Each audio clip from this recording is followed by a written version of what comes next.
আজকে এই মানববন্ধনে সকল সাধারণ জনগণকে আমার প্রতি আন্তরিক সালাম। আসসালামু আলাইকুম ওয়া রাহমাতুল্লাহি ওয়া বারাকাতুহু।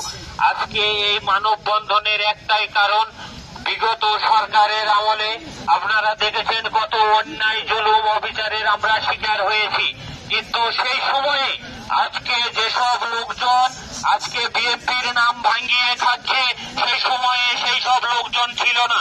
তারা ছিল ঘরের ভিতরে রাজপথের লড়াকু সৈনিক, জিয়ার সৈনিক। আমরাই ছিলাম গুটি কয়েকজন, সেখানে ওরা কিছুই ছিল না। কিন্তু আজকে 5 তারিখে আওয়ামী লীগ সরকারের পতন হওয়ার পর থেকে তারা আমাদের বিএনপির ভাবমূর্তি নষ্ট করতেছে। ওদের চাঁদাবাজি, জমি, আপনার যত অপূর্ব কাজ আছে সমস্ত কাজ ওরা করতেছে, অন্যায় কাজ করতেছে।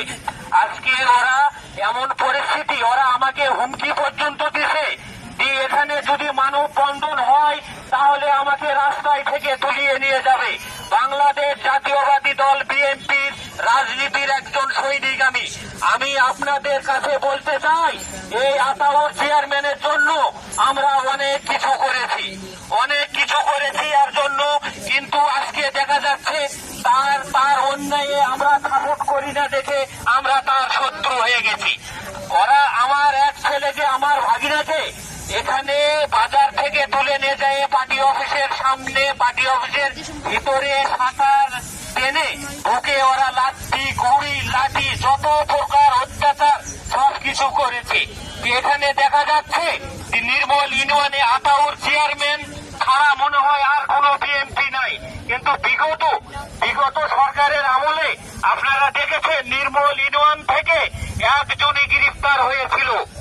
এই নির্মল ইউনিয়ন থেকে একজনই গ্রেফতার হয়েছিল।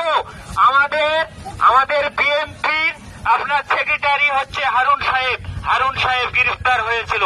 তবুও হারুন ভাইয়ের একটাই স্লোগান দিয়ে আমাদের জাতীয়বাদী দলের বিএনপির নির্দেশ, দেশ নায়ক তারেক রহমানের নির্দেশ দিয়ে এখানে কোনো অন্যায় অবিচার করা যাবে না। তারা আমাদের প্রতি অন্যায় করেছে, আমরা তাদের প্রতি অন্যায় করতে পারি না। এখানে হারুন ভাইয়ের নির্দেশ, এখানে একটা সাধারণ লোকও যেন অপমান না হয়। কিন্তু আজকে আপনারা দেখেন দুইবারের সাবেক চেয়ারম্যান আতাউর রহমান আজকে কি করে বেড়াচ্ছে। ওর সন্ত্রাসী বাহিনী নিয়ে যেখানে যাচ্ছে সেখানে একটা অঘটন ঘটাচ্ছে। আপনারা দেখেছেন শামপুর বাজারে একটা গরিব মানুষ দোকান করেছিল, সেখানে সেই দোকানটা পর্যন্ত উচ্চাটি করে উঠিয়ে দিয়েছে। তারপরে আপনারা দেখেছেন বিদিরপুর তিরপালি জমি নিয়ে গন্ডগোল, সেই জমিতেও তিনি হস্তক্ষেপ করেছে। সেই জমিতেও তিনি ওখানে লোকজন নিয়ে জমি দখল করতে গিয়েছে। একজনের সঙ্গে একজনের গন্ডগোল কিনার লাগাতারে হলো অভ্যাস। আপনারা দেখেছেন যে গত নির্বাচনে আপনার যখন আতাউর চেয়ারম্যান ধানের শীষ প্রতীক পেয়ে চেয়ারম্যান নির্বাচন করে, তখন আমার বাড়িতে নির্মল ইউনিয়নে অগ্নি সংযোগ হয়েছিল, শুধুমাত্র আমার বাড়িতে। আপনারা দেখেছিলেন আমরা সেই জিয়ার সৈনিক, আমরা তখনও পিছপাও হইনি, অগ্নি সংযোগে আমাদেরকে দুর্বল করতে পারিনি। কিন্তু আজকে দেখা যাচ্ছে এখানে আওয়ামী লীগ নাই, কিন্তু আমাদের নিজের লোকেদের দ্বারাই আমরা অত্যাচারী হচ্ছি। এখানে আমাদের নিজের লোকেরাই আমাদেরকে হুমকি দিচ্ছে। যে আজকে আমি নির্মল ইউনিয়নের সকল সাধারণ জনগণের যে আমি বলতে চাই যে আপনারা আতাউর চেয়ারম্যানকে বয়কট করেন, সাবেক চেয়ারম্যান আতাউরকে বয়কট করেন, আপনারা বাংলাদেশ জাতীয়বাদী দলের সঙ্গে থাকেন। এই জাতীয়বাদী দল আতাউরের না, এই জাতীয়বাদী দল হলো বেগম খালেদা জিয়ার, শহীদ জিয়ার এবং তারেক রহমানের।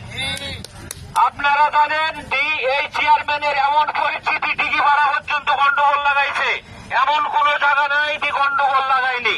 উনার মদের অমিত হলেই আপনার লোকজন ধরে নিয়ে যায় পার্টি অফিসে নিয়ে যে অন্যায় ভাবে মারে। যেরকম আমার ভাগিনা নাজমুলকে মেরেছে শাটার বন্ধ করে।